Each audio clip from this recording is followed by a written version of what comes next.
Dominator. Welcome. This is the One and Only Dominator podcast. I'm the one and only Dominator!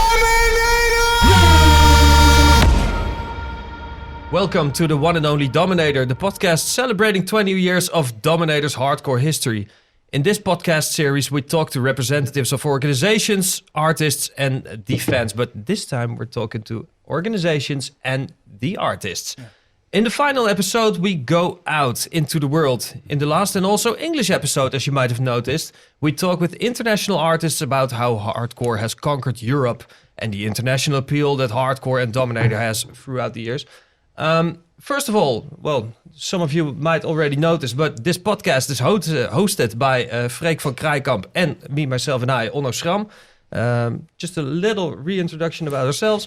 Onno was raised with the Thunderdome and Nightmare School Diaries back in the days. Smashed his first money at Midtown Utrecht. Played records under the moniker of Mercenary and also hosted Master of Hardcore Radio for 9 years. But who's the guy on my left, actually? Freek van Krijkamp. I found my home in the hardcore in the early 2000s and pounded out Elite Pauper out of my pen and Nikes in 2018. Then I wrote the biography Drogs Kapot Hard and have been making podcasts for years under the long-running name Black Sheep. But of course, it's not about us. One of today's guests, the underground's gatekeeper and prospect frontman, doesn't really need an introduction. I see you laughing already. He plays industrial and UK-infused hardcore and is the founder of Prospect, the out-of-the-box, no borders, hard electronic label. In the 90s, he used to hide his Gabber CDs from his punker buddies. It doesn't get any more hardcore than this. No? Yeah, I did. Yeah. Oh. We're pleased and proud to introduce Gerrit de Wijk, a.k.a. Thrasher. Yeah, and sitting on his left-hand side is one of hardcore's biggest names, mainstream, millennium, down-tempo. Well, where do we start? And where does it all have to end? He's a DJ, producer, and of course the renowned label Dogfight Records owner. He moved from Italy to Holland to pursue his dream and once thought that actually hardcore saved his life. We are more than proud to host him in the final episode of the One and Only Dominator Hardcore podcast. Please welcome Filippo Calcagni, a.k.a. Mad Dog. Ciao, belli. Gentlemen, welcome to the podcast, actually. We gave the both of you a little bit of homework before this episode. We asked you about your first or most precious Dominator memory. I don't remember getting those questions, man. I'm too old for homework, man. Too rock and roll for homework, bro. You start this one, man. What's your first or most precious memory concerning Dominator? I have many. I mean, luckily I played probably, 20 editions already. Yeah. So probably the first one, 2007, 8, I don't even remember when. It was like... a crazy period because we were in our peak with the whole Italian artists, the Hardcore Italia team. I remember like playing a main stage with Hardcore Italia guys and then a second set in a secondary stage with Tommy Knocker. That was pretty cool. We had like a lot of hits that period. You know, the mainstream was like on the peak. You know, and then. Of course, 2017 when I closed with my album and the anthem. Mm-hmm. And even last year was pretty nice when I started playing and then the storm came. Yeah. And then I had to finish my sets in the middle. Great memories. I mean, it's Dominator, you know. It's like we are all waiting for that event at the end. Now it's 20 years already. Now we look to your side. Yeah, this gave me time to think when my first one was. Yeah. I think I played Dominator probably, 10 times or something, roughly. I don't know. Yeah, something like that. I remember the first time, because for me, like most of these events, my first Dominator was the first time I ever went to Dominator. I've never been as a visitor or anything before, you know. And I think the first time was probably 2010 or 2009 maybe. I'm not sure, man. I think 2010. 2010, yeah. It was about that time when Prospect by accident, you know, it started, of course, more hard drum and bass. Yeah. And Then, of course, from the start, we were kind of like bringing in the hardcore, but it was more coming from the drum and bass side. And then I remember also with the launch of Prospect Extreme, it became really a thing in hardcore. And then you had that kind of, I hate the term crossbreed, you know, I don't think it sounds fucking dumb. But yeah, that is what people were calling it. So that thing became a hype. And I remember the first Dominator, me and Limax actually playing it. It was the Hong Kong Violence stage, or was it even called that back then? Yeah, I think so. definitely. Anyway, yeah. And it was just a quick in and out because I had another gig. But then the year after I played that bigger stage, there used to be an industrial stage that kind of switched more to up-tempo in the years. And I remember that one was super sick because it was like... the first time was cool as well, of course, but I didn't really experience Dominator. It was an in and out and was drum bass hardcore mix, but then playing like a full force kind of like UK hardcore industrial hardcore set in that big industrial area. It was super sick. I've had some really good times at Dominator in the years. Yeah. Cool. Some I don't remember much of, but yeah, that's... I was young, you know. Your memory is dumb still shit. quite accurate, actually. Yeah. You said you used to hide your Gabber CDs from your punk friends. What's up with that? Yeah, because back in the days there were two different scenes, man. Like I came from that whole DIY hardcore punk background and been playing in bands since I was 15. But back then when I was like 15, 16, that was a bit of the time where the hardcore scene became a bit more fucked up, I guess, you know? Because I remember moving back to Holland and getting terrorized by gabbers in my neighborhood, which is hilarious if you think of it like fast forward years later. That you're actually playing all these like events. But I got terrorized by kids in... How old were you? I was 15, and I think these dudes were like 17, 18, you know, a bit right-wing back then, you know. I think even like Thunderdome shirts and stuff like that, which is funny. So yeah, for me, of course... In hindsight, it's fucking funny, right? Yeah, of course, it is funny, like... Life fucks with you, I guess, you know. But I mean, I liked hardcore gabber, you know, and I liked hard drum and bass because they were the two things that had the most of the energy that I knew from hardcore and punk and metal and that, you know. So I definitely dug it, but it was just back then those scenes were so separated, you know. If you're like, I was just this punk skateboard kid, and then you had the bold gabbers. But luckily, of course, in the years, things like, especially now. You know, you see everybody at these kind of raves. That's what I love. You know, the vibe is super good. But yeah, that's why in the beginning I was, you know, it was a bit of a dodgy one. You know, you wouldn't see me at a hardcore rave then. You know, turns out looking back, I probably would have enjoyed it. You know, but that's just also my kind of like prejudice toward it. Fair point. Yeah, fair point. What was it like to live in Italy at that time, around 1995, 96? We had this big Gabber versus the skaters community in youth culture. It was amazing, honestly. It was fucking amazing, guys. Yeah? Because we had like different scenes. I mean, the electronic was pretty big. We had like the club scene where they were used to play like progressive and let's say techno and early techno, I said at the beginning. And then we had like illegal rave, but not like are used to be right now. I mean, we were like more in the gabber side. So hardcore and gabber were used to play that like at the illegal rave, and they were like all like full of colors. I mean, the trend was like kind of mimic what was happening in Zurich because it was pretty close to us, you know. And in that like the street parade. Exactly. Yeah. That was the reference. And yeah, it was nice. We also like did some illegal rave back then. I played some of them. I even played with Marco Cardipone on one of these. Yeah. And we also had like a FM radio show hosted by Freddie K, which is now pretty popular DJ. And I also had my own radio show over there. I was like, you know, spinning tracks, and I was the speaker. We also... I was also like a promoter. Honestly, I started as a promoter. First in the illegal rave, and then I moved to like little clubs. And then after like 3 years, we expanded to 4,000 people. Then I lost all my money in 2001 when we tried to do like a big event and full of Dutch artists, you know, something very big. Then I lost all my money, and then where I decided to switch to Mad Dog and start everything from zero. Never heard that story. No? Yeah. I said it like many times. Did I read somewhere that Gigi Agostino played a role in you moving to Holland because you did a rave? Definitely not Gigi no? D'Agostino. Definitely not. That he also had a rave? No, that Gigi, when we lost a lot of money at that event, because another promoter did an event with Gigi D'Agostino, which was like a pretty big hype back then. Yeah. And basically 50% went to Gigi D'Agostino, and then the other 50% came to us. But like, so in hindsight, we have to be thankful for him.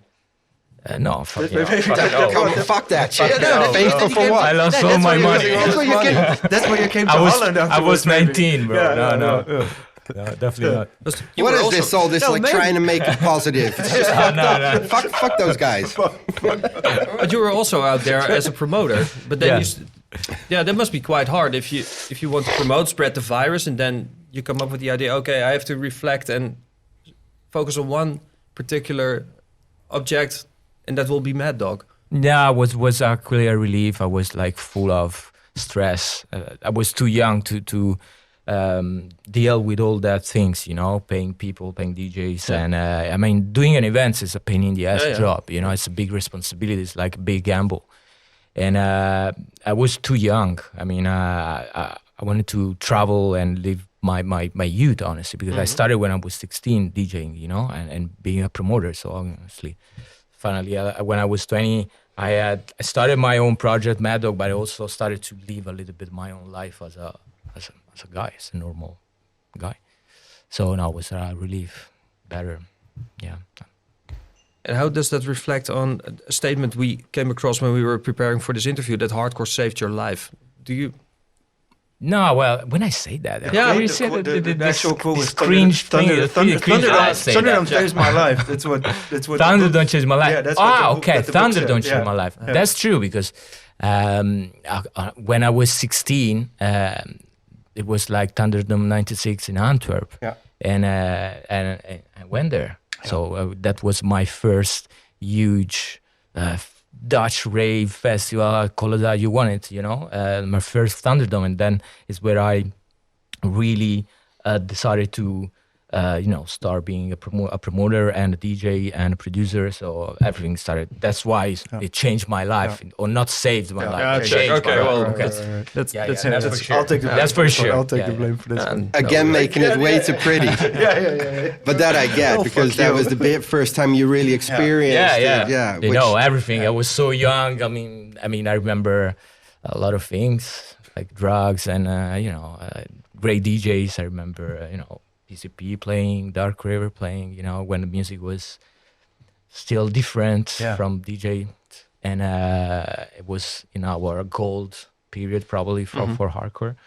And everything was so huge. But then when I played a year later at Rivers or Thunderdome last year, I thought, oh God, this is it? Yeah. It was so small? Yeah. I mean, the fact that I was very small back then. Yeah. And when I released my latest album, Down Tempo, on the cover, I actually have it over here, so show it. This, I found like a picture of myself when I was at that event. Oh, so basically this one over here, it's me at Thunderdome '96. Wow. Okay, that's sick. This is this one with the long hair. Yeah. Wow. I found it was like. Oh, sick. I didn't know that. Yeah. No one knows. That's good. I thought you were going to say I'm the guy on the front. Yeah, that's what I was. No. I was I'm the guy in the front. That would be and cool. If you want to buy it, we'll discuss this EP later on, by the way. But okay, cool. Filippo, you of course, reinvented yourself once again with the Down Tempo project, which I have to admit is a killer record, and I don't say that a lot. Thank you so much. I will give you the credits. Yeah. I actually talked to quite a lot of guys around that time when it dropped, and everybody was like, "Ooh, there's something coming up again." You know why? Everybody. I'm going to jump in, and then he can say, because it was proof of, fuck this shit, you can do something different. No, honestly, it was just for myself. I mean, it was not proving to other people or anything. I mean, it was just the music that I wanted to do because in that period it was like COVID. And I would just wanted to please myself. I mean, after all these years, I had period when I was younger that the main goal was to please someone else, like maybe the label manager, maybe the crowd, maybe, you know, your girlfriend, I don't know. And then in that period, I mean, already like probably years before, but like the main goal is to please myself. I mean, I make music for myself. And if I am satisfied with what I'm doing, I release it. Otherwise, it stays in the hard drive. And I don't even like, I also take, in this way, I also takes like complainings or hate or bad or good comments in a different way. When I was younger, clearly, every bad comment was like, oh, damn. Yeah. You know, something hard. Now, yeah, that's fine. Just, yeah. Yeah, but what I meant was proof for a lot of other artists. I wasn't talking about you there. It was like it was so refreshing for so many people around me. We're talking about this record because it was kind of like, okay, it's different. It's kind of like, it's not following these trends, this and that. And it inspired a lot of people to actually, Thanks. I noticed. Thanks. That's what I've heard throughout the years. And you must have got these... You must have gotten these flowers as well. Like, oh wow, man, you're re-inspired by, I repeat. I mean, when I wrote that, it was just for myself. The goal was not to inspire anyone. No, but it must be very. I can imagine that it's very satisfying that if you try to make music for yourself, getting this big respect from. Yeah. Of course, but I know that it lasts for just like small period of time, you know. I mean, they are always like looking for what's next, you know. So I take it like it is. I mean, but you really wanted to take it to another level. You did these videos. You came up with the performance in the. I think it was the Western Church. Yeah. Was here, right? Right here. Yeah. The live act. Yeah. Also, that one was like proving myself that I could able to play live. Something that I had in mind since years.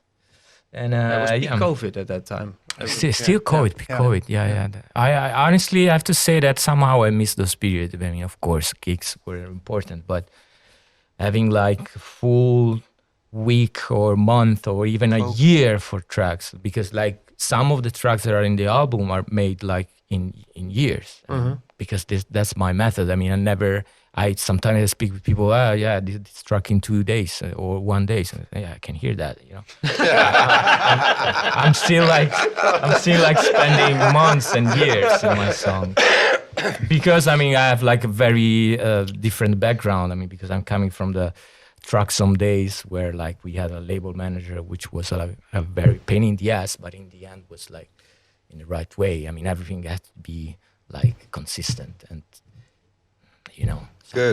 Something good, you know. Yeah, but I mean, even music is something serious. It's not something like just to release because you have to do some videos on TikTok or because you have to being like on stage. Like it is something serious, and I still take it very seriously. So that's why I'm a very slow producer. Yeah, but you know what it is. Bottom line is that. And this is the last compliment I'm giving you. I'm going to talk shit about you afterwards. I'm going to talk shit about you afterwards. That doesn't happen a lot, but that record already has proven to have a way longer shelf life than a lot of other stuff. You know what I mean?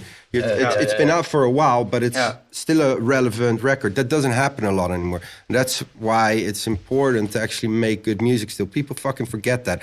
Talking about the COVID time, I love that time too when it comes to the music. Totally. Because that was the time where also on Prospect, we released so many fucking great records because they were not made just to please the fucking dance floor. They were made, listen to like Dolphins albums. They're like a whole fucking story that goes everywhere, you know, like. The ebbs and flows. Yeah, you know, but that is because it was that COVID time where it's like, I was telling everyone, just go weirder. And it's more time for introspection as well, maybe. Yeah, and telling a fucking story and not being scared you're not gonna get enough gigs because you need your hit on Spotify every month. But honestly, that's completely right. And also, I think if you think about it, probably it was also the same way producers were used to make music. 20 years ago. I mean, if you think about Marco Cardipane, I mean, Mark was like closing his own studio for weeks and months, but releasing the entire catalog for his own labels, you know, in just, you know, in time. And also promo. I mean, when he did all his whole promo file, the beginning, he had 0 gig because the movement was completely gone. So you had more time to focus and just focus on your music without thinking, oh, I have to prepare my set, I have to, you know, take a flight, or, you know, just Promote it on one the social. tunnel vision, you know. I mean, tunnel vision it's important when you do music, you know, Yeah. if you want to deliver something solid. Nowadays, of course, there are many gigs, many things, many distractions, and clearly there is also the social media game that for some it's important, and they of course deliver even like full albums, calling like just for that kind of part of the job. You can like it or not, but there are many songs and that are just You have made for songs that. now that are fucking 2 minutes. Yeah, exactly. Yeah. Like seriously. And it's called an extended mix with 2 minutes and 30 seconds. That's to please the algorithm. Yeah. That's it. When we're talking about focus and doing a lot of different things, I think you mastered doing a lot of things in the same day, because you're a label owner, you have the agency, you produce, you do a million things. How do you juggle everything you do? I don't. That's why my life's one giant mess. Yeah. You're trying too well for this. Yeah, like seriously, what am I gonna say? Yeah. No. Yeah, it's hard work, of course. There's way too hard work. Luckily, I'm not. I don't mind working hard when I love. You're a When it's what I love. Yeah, I'm probably a workaholic, so I don't have to deal with normal life stuff. You know, like So you don't have kind of to. like. It's my way of like. Keeping the demons out. Yeah, I don't know, but yeah, it's a lot of juggling. But of course, I do have people, you know, working for me, like the agency. I'm doing almost more the management role, but I'm not chasing the gigs or anything. I have agents, 2 agents work for that to do that. But yeah, the label, of course, I do. Yeah, of course, everything I release, I mean, I have somebody that I have 2 people that filter the demos for me.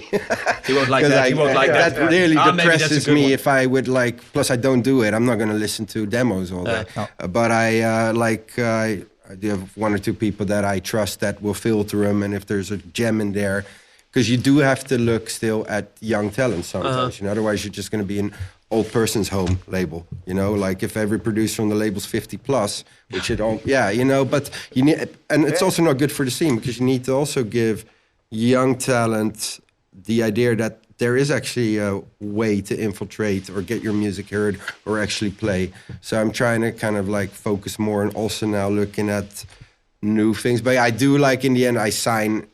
I mean, I have to really like it, so I will sign a release. And once that's happening, I'm full force still a Nazi when it comes to it. Every part of that route, I'm of course on top of it, you know. But yeah, no, it's a lot of work, of course, doing the events also and everything. But also that's changed. Like now, it's mostly like label nights and hostings where, you know, an organization will take care of the rest.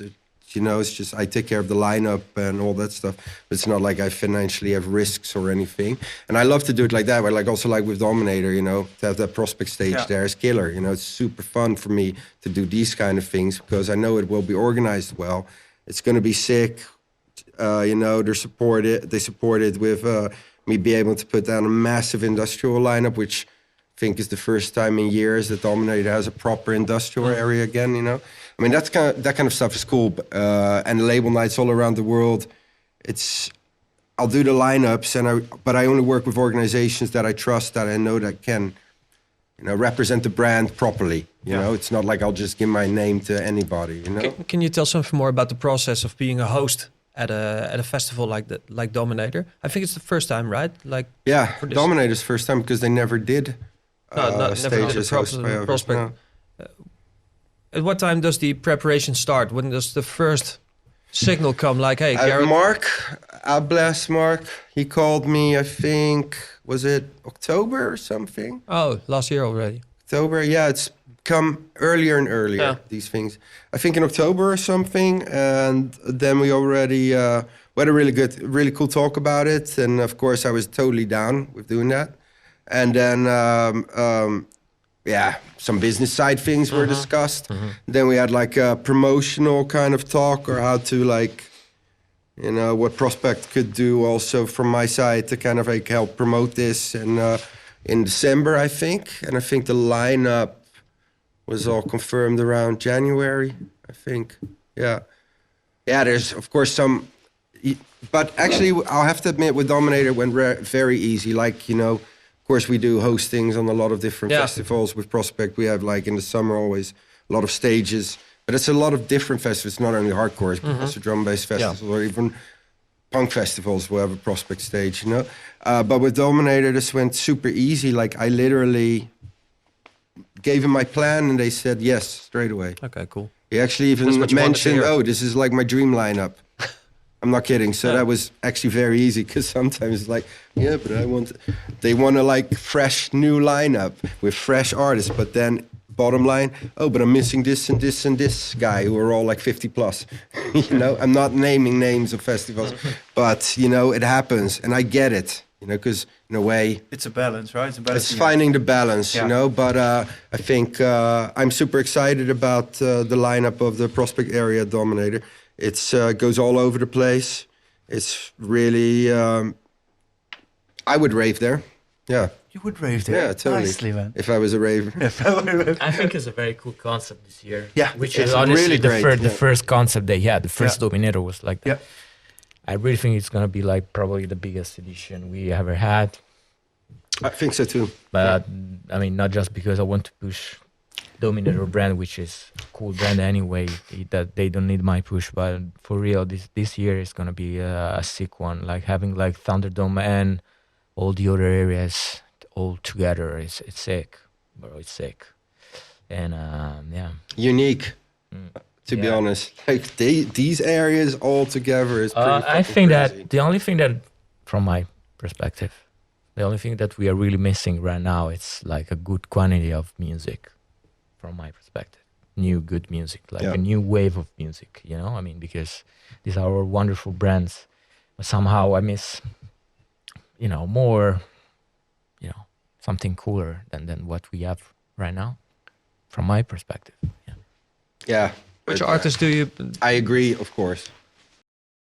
I want to discuss 2008. It was your first Dominator, and I think you've never left anymore, like you already said. I think I played it 20 times already or so. Maybe 20 now, but maybe 19 or 18 Yeah. times. Yeah, 18 Easy to times. count, 2008, 2025. Yeah, and there were some missing. Some missing. I know. If you'd have to describe one moment in your career around that time, what would be the iconic milestone that made you go up and beyond? First Nightmare in Rotterdam, Ahoy. Uh-huh. Because I mean, I went on stage with like quite a big amount of big songs. Because in that period, I did like Welcome the Arms, Dangerous, the Nightmare Anthem, Disorder. and Disorder. I mean, I had all those tracks, and I mean, I really went on stage with weapons. Yeah. Something that sometimes nowadays it's very difficult to have, you know. So that's why I was pretty enthusiastic about it. Thunderdome, that was like really the a dream come true. Mm-hmm. And Masters, which came a little bit later. And these were like, but I don't know. These are gigs. I don't know. I mean, these are great things to remember, but in the end, are just gigs. I don't know. What I remember the most are the time in studio. Yeah? Yeah. So the legacy of your music from the studio. Yeah. I was thinking to myself, what would be the defining moment? I do remember that Nasty was sent out to some DJs, and it was like everywhere, like five. No. The thing that I really remember that, because I mean, my first big track that I released was probably Welcome Down. Yeah, that was the big hit. But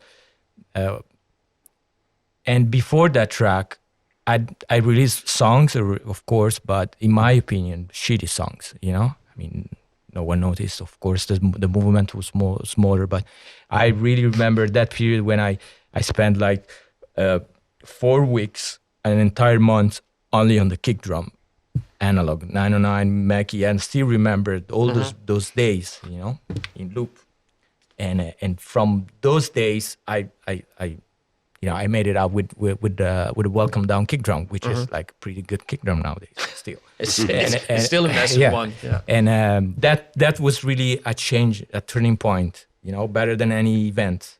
It was like I clearly remember myself in studio say, now we are here. I mean, now I can make it. Now I can control my skills and my machine to translate what I have inside or in my mind in music. And you felt confident enough, like, yes. Okay, I'm going. This is a lasting one. Yeah, because my career is pretty strange. I mean, before that time, all my music was, in my opinion, very bad. I mean, very horrible music. So? Yeah, I really don't like this. I would love to trash all those songs before. Well, I have a question. I'm going to jump in. Is that the songs were not good, or are you talking about your production level? No. I think that I know now what was. I was trying to mimic and to follow the big hits. I was trying to mimic neophyte records or evil activities. I mean, and the goal was not to express yourself. The goal was to mimic and reach those kind of. I want to make a hit. Yeah. And that's why I started to make those songs that are now popular when I quit. In that period, I had 1 year when I decided to quit and to start as a sound designing school in Milano. And I was like, during the days I was at school studying, and at night I was making songs for myself to please myself again. And that's where I understand, that's the trick. The trick is not to follow the trends or to mimic neophyte. How can you mimic Jeroen at that time? No, you are a kid of like 20 years with zero skills, so you want to mimic Jeroen? I mean, forget about it. Or promo. But you had Max as well. That was also insane. Yeah. But this is like this. Everybody needs to listen to. This is exactly This is exactly what it is. Yeah. You know, this is the whole point. Then I also understand what you're saying. It's not about the production thing. It's like it wasn't you. Yeah, and when you start being you, and you make something that you like, you're gonna love it way more yourself because it is you, and you're bringing something to the table that's not like, you know, sounding like that person. No, this is Mad Dog. Yeah, exactly. That's the point. And then you're proud of it. Yeah. That's the point. Is that something that might happen more in the underground? I introduced you as being the underground's gatekeeper, and I know you kind of hate being... Okay, I'm like... Okay, let's just say this, like, I know what I come from, I know what I love. And that underdog position, you might say, it's underground, it's this and that. It also is a luxury position. You know, it's nice. It's when you're like the underdog, or when you're in that, you don't really have to prove. You don't have to like, there's more eyes on him than on all the fucking prospect roster. You know what I mean? But it's true. Like, I mean, there's big tunes that are made, but the freedom of being that kind of, we're not main stage artists, you know? And we're comfortable in that it comes with a certain pressure area there. And that freedom is very, maybe the bank account's smaller, but the freedom is also worth a lot. You know what I mean? And when you have less to prove, like if, 100%. So I mean, I admire, like, honestly, I'm not going to name him because, but he got all the flowers. No, but seriously, like Stefan and Vitro, he's one of my best friends, like my closer. The music he makes now, of course, is not my thing, but I respect him as he's a great human, and also what he does really well. But it's totally, of course, not my piece of cake. But who cares? It's not catered for me, you know? It's catered for those people. But the pressure, I am definitely not jealous of. Because I can imagine having, when you're like he had a top 40 song. Like seriously, when Yeah, you're so like with Slaughterhouse that last year. fucks Yeah. with your head, of course. Yeah. That fucks with your head because like Totally different if kind you of have stress. like I noticed. You Sorry, played I'm it on Verknipt last weekend, right? Yeah. and I'm gonna be honest. Like I don't know if he wants me to tell you guys, but fuck it. Like when you get to the point where you become stressed or insecure about your music just because you have 5,000 likes less on that post, Oh yeah.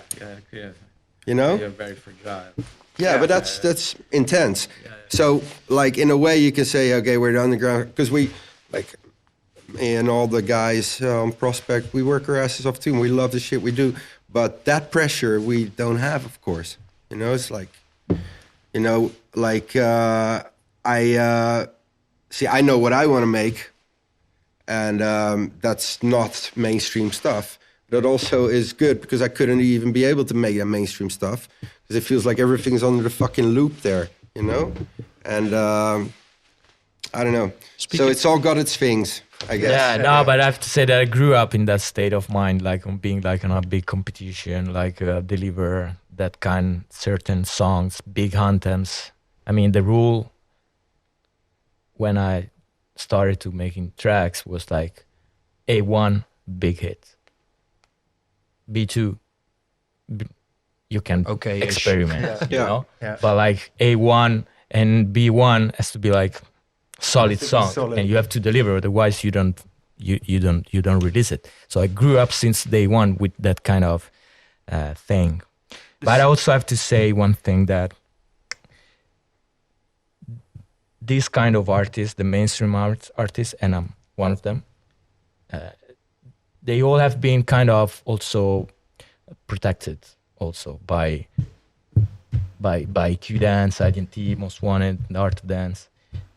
Some of them, including myself, we had period where we're not on top of the game probably, and we didn't release probably enough music, but they put us anyway on stage, main time, peak time, you know, and giving us the opportunity to perform and to be like on stage, even if we were not like on top of that year, you know. So we can't.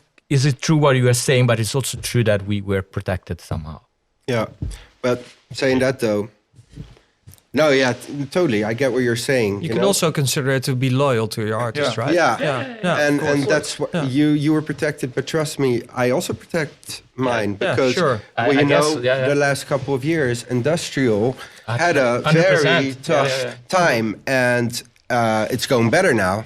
Really, you know, we're building it again. But in that tough time, I can say one thing: my people still had gigs because Prospect was the brand that still everybody wanted. So through the Prospect label nights and everything, and of course, that's a smaller, you know, I'm not talking 20,000 people, but we're still talking a few thousand people. Yeah, but still. They still had their gigs because You still think we that are the it's a family. job and you can deliver. Yeah, of you course, know, definitely. but that, you know, you still, of course, because it's blood in, blood out. You have to support each other. You have to support your artists also through the darker times. Especially in the darker times. You know? Especially. But being under a loop and having the focus, how does it work when you're producing an anthem? That must even bring more. Or I'm going to let you say this. No, that's a big challenge. But I repeat, I had a great school. I mean, in tracks from those days, competing. The competition in those days was a very good competition because we were competing between producers. I mean, my competition was to make a better track than Amnesis or Tommy Knocker or Art of Fighters. That was the challenge, you know. You did this.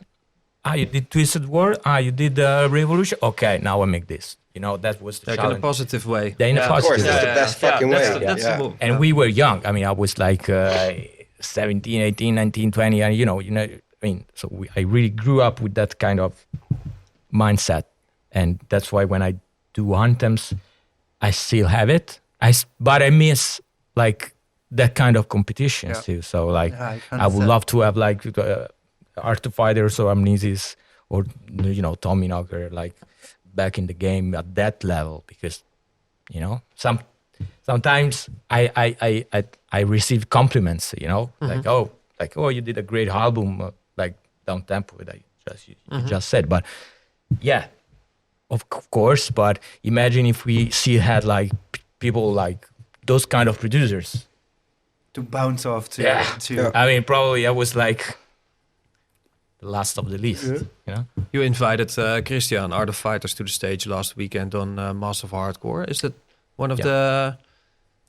Yeah, is that a new form of positive competition coming back for you? Or? I hope. I'm trying to push all my old friends somehow if I can. But we are doing like a big event in Italy. Yeah, Hardcore Italia. Hardcore Italia is like we are going back to Apollo Sports. It's for like 5,000 people. It's like a big thing, and I hope that kind of event will not just sell out because we need to sell out, but because those kind of events then brings positive things like new kids, new producers, everything. And so we did this anthem together, and it's 100% millennium mainstream, in my opinion. And they like that on Saturday, and they screamed the vocals already. Okay, easy vocals, but they screamed the vocals. That's also millennium. It is millennium, yeah, you know. And the process was nice to make tracks with him again after, I don't know, 12 years probably. Yeah. So yeah, it's nice. You also had a share in the new millennium party, like.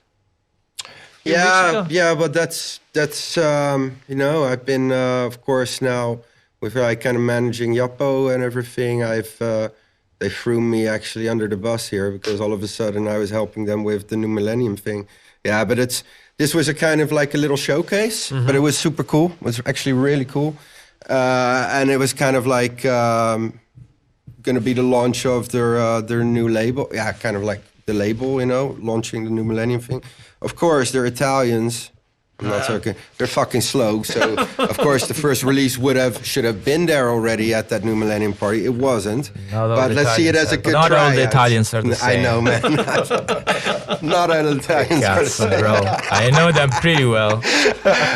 So yeah, if they would ever watch this, wish they wouldn't get your fucking shit together, guys. No, but it was a super cool thing, and for me, it's also I love fun projects. You know, of course, you know, people see me from a certain angle, or like that. Nobody think that I stand for a certain sound, which is very broad, I think, anyway. But you know, like when I look at like even the term mainstream is very complicated for me, because if I look what was mainstream for me is actually the millennium sound. Yeah, mainstream is ever evolving. Yeah, you know, and that was shit that I actually dug, and that's what people sometimes think I'm only into the crazy shit, but actually I just love good tunes.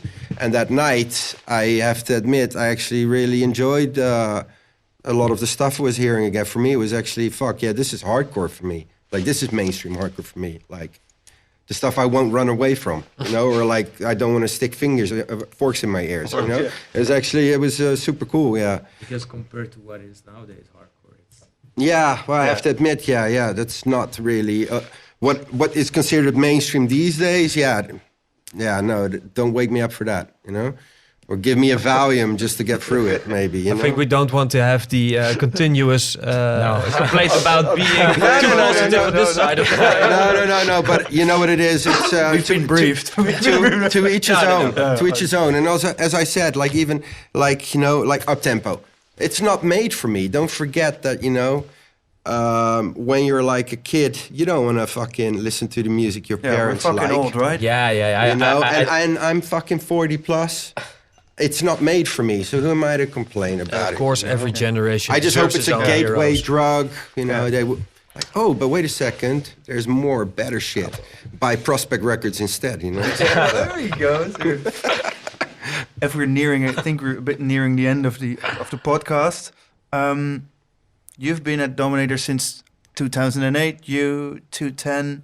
How have you seen it evolve and grow into what it is now? Because I think it started off with 10K people, and now we're up to 60, 70, 60, 80. Yeah, in terms of production, it's crazy. It's bigger, way bigger. And yeah.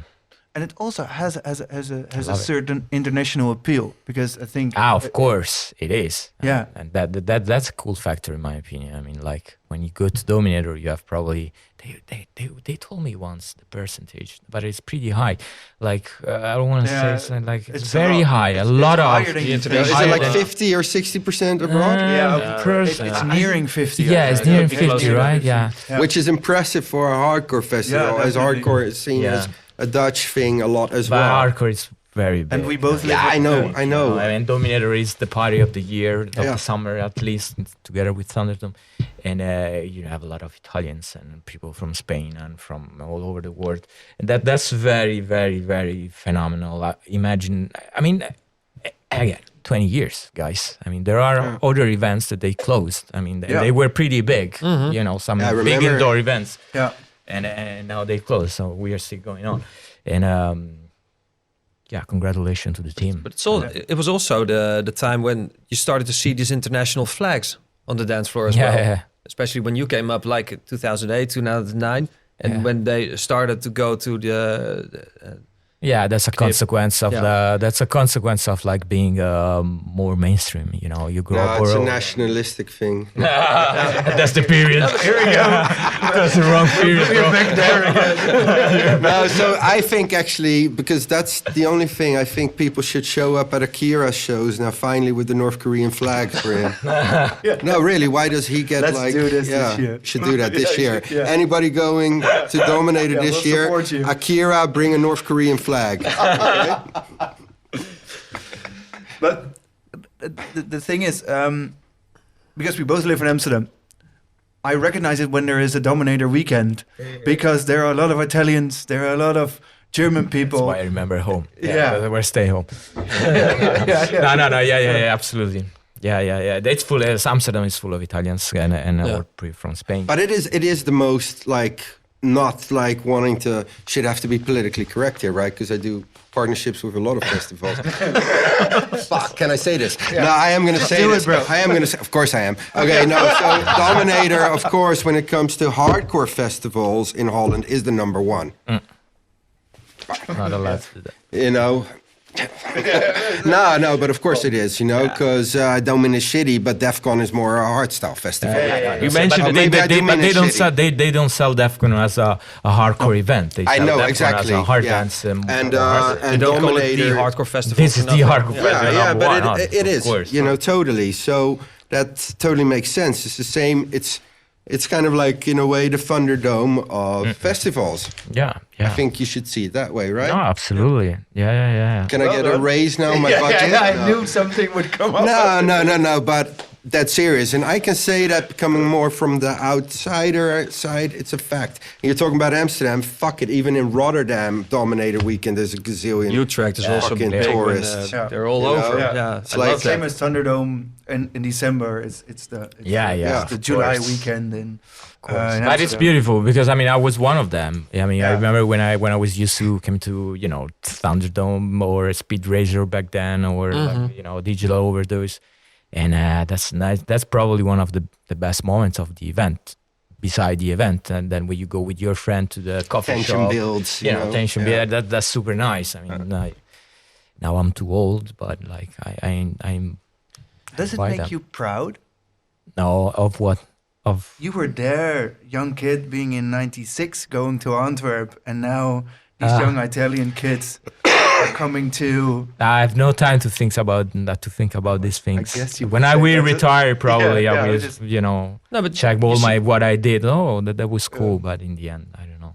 funny Now because it's time to grind and to deliver stuff. But you seem to reflect on it in your music. You even call tracks Energy 1996. Yeah. Because yeah. I was at the Yeah, that was. yeah.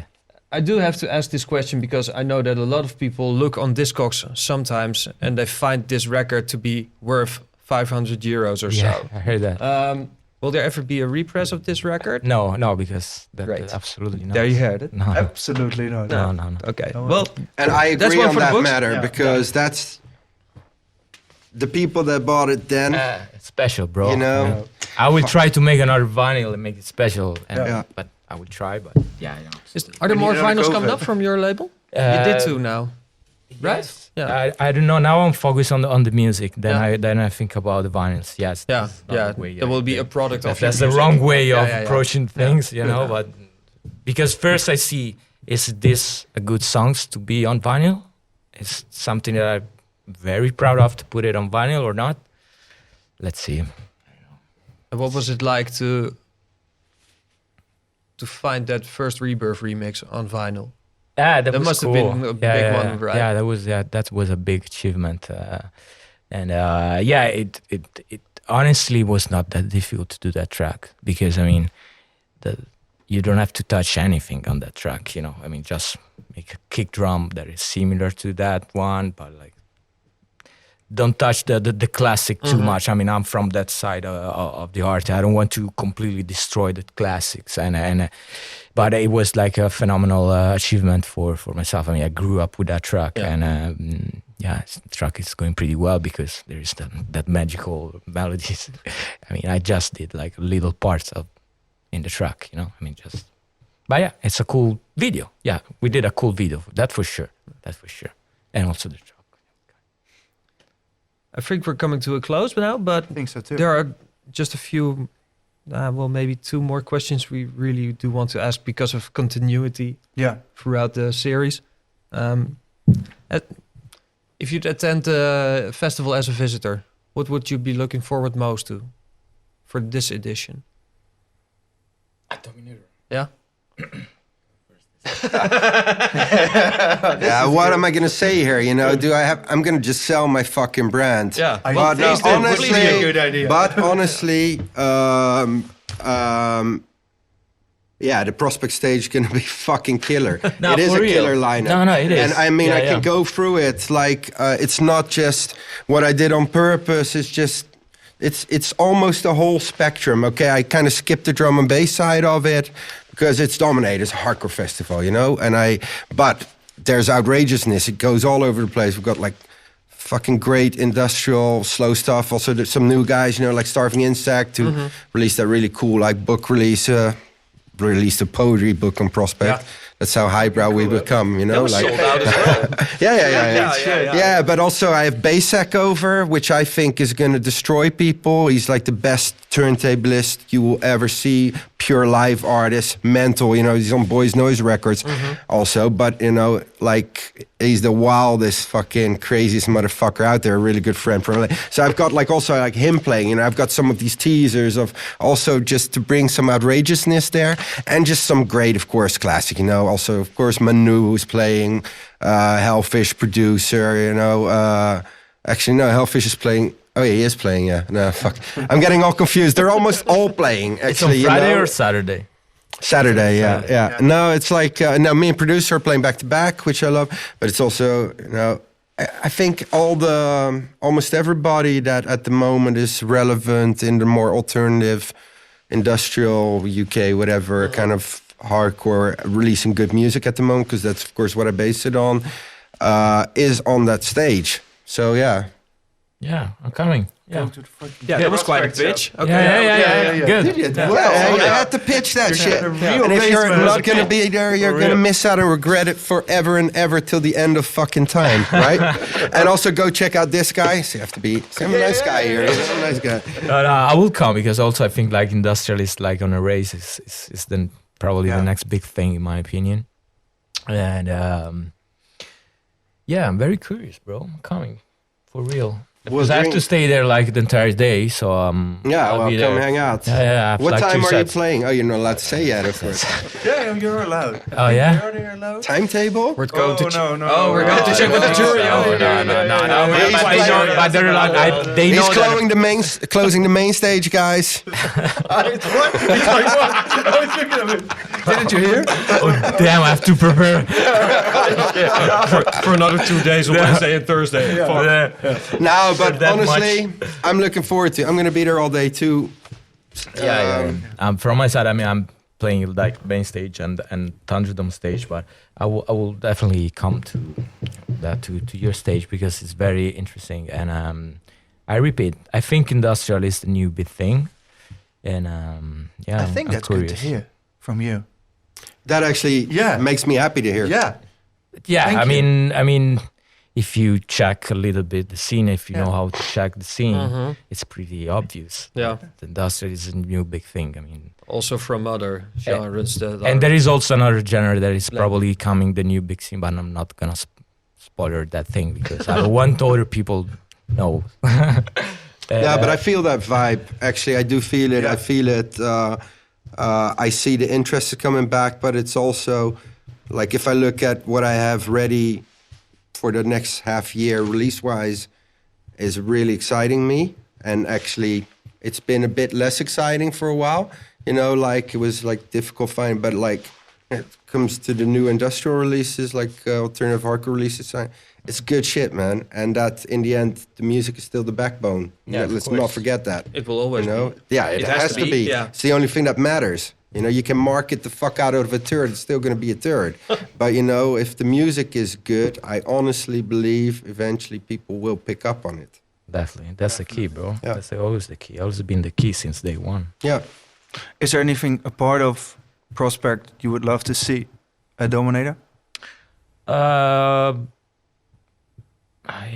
always like to No to rave. listen to Marco Cardipine, like PCP, for at least like 10-15 minutes, just to listen to Stereo Murder or Get the those feeling. kind. Yeah, Experience that from within. yeah, it's like, exactly. I have to say that now, I mean, since years, I mean, I usually go on stage, like I go on 10 minutes before my set, and then I leave immediately. But this is something I experienced during COVID, and right after COVID. I mean, I was actually going to events and to raves and being there till 6 o'clock, 7 o'clock in the night, and that's something that I'm missing a lot because that's an experience that you still have to do.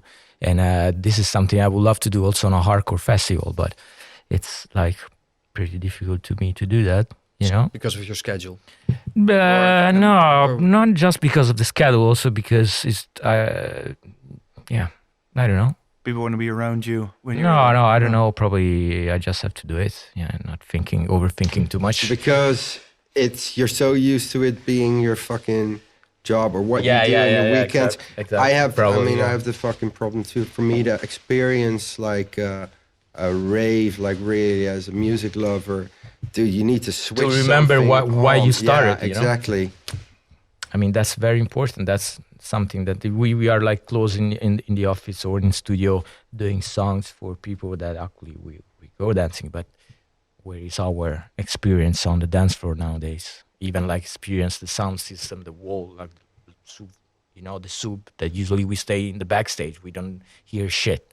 We stay in the backstage drinking or smoking. But don't even listen to it tracks is sometimes. important though. Like, It is. That's why I'm complaining by myself. No, but I had it. I think like 2 years ago, because that was a very important moment for me. A super simple thing. There was this prospect in Berlin on Friday, and I remember Somniac One had to play on the Saturday at a techno party, and we were super good friends. So we're like, you know what? She would come a day earlier, so we were both going to be there 2 days. And I ended up not supporting her because I didn't go to her party, because I found out that there was a Metalheads night at Trezor. Metalheads, the legendary jungle drum bass label. I was like, in Trezor? I'm like, what the fuck? And I bought a ticket. I stood in line, like all the normal shit that you never really do. I even felt a sort of like, ooh, what to expect. Yeah. Like, and I come in there. No. No, but yeah, almost. But no, but I like what to expect. Like it was a very kind of like when I bought a ticket for something, like it's been ages, and to go, and I went in there, and it was fucking the upstairs room in Trezor. The sound system is next level, and I was blown away. Like the audience was the people there were a bit older. I saw quite some people from back in the days. I raved for 7 hours straight. And it's pretty minimalistic, like the old Metalhead stuff. It's like, it's jungle drum and bass. It's not full. There's no drops. It's like a little hi-hat would come in, and it was like you were losing your shit already. You know what I mean? And I was dancing for 7 hours. And that night was so important for me because I fed off of it big time. Like, I was like, wow, I experienced like an amazing night that made me enthusiastic for this shit again. And like, you know, you need to do it. You need to do it. I mean, I did that right after COVID. Like I was used to go to H7, for instance, or all these clubs here in Amsterdam. Yeah. I did some Verknipt, of course, Ziggo Dome, of course. And then my gigs started again right after COVID, so I couldn't go. But that was very fucking, even like staying in the middle of the crowd like this, like sardine, you know, that's important. And feeling the low frequencies, which is the subwoofer, which is more physical than, you know, sometimes we're doing tracks that are too complicated because we are not leaving the dance floor. Yeah. Especially with hardcore, you want to feel exactly. And that's why the emotion. I want to feel the emotion. That's why up tempo is probably working also, because it's more like physical than. Yeah, you get hit in the bones. Yes. Yeah, in the guts. Yeah, that's the point. Yeah, you know? Definitely. Moving. I think this was it. Yeah, that was it. Let's go. I think this was it. Yeah. The fourth and final episode. The fourth. Shit. Really, the fourth? No. We have to do a third one, so that's actually good. No, this was it. The final episode. The final episode of the One and Only Dominator. Garrett, Filippo, thank you so much for coming over. You're welcome. Enjoy your preparations for next for Dominator. See you guys on the 18th and 19th, and the 19th of July. Thank you guys. This was the One and Only Dominator podcast. See you at the biggest hardcore gathering in the world on July 18th and 19th. I'm the one and only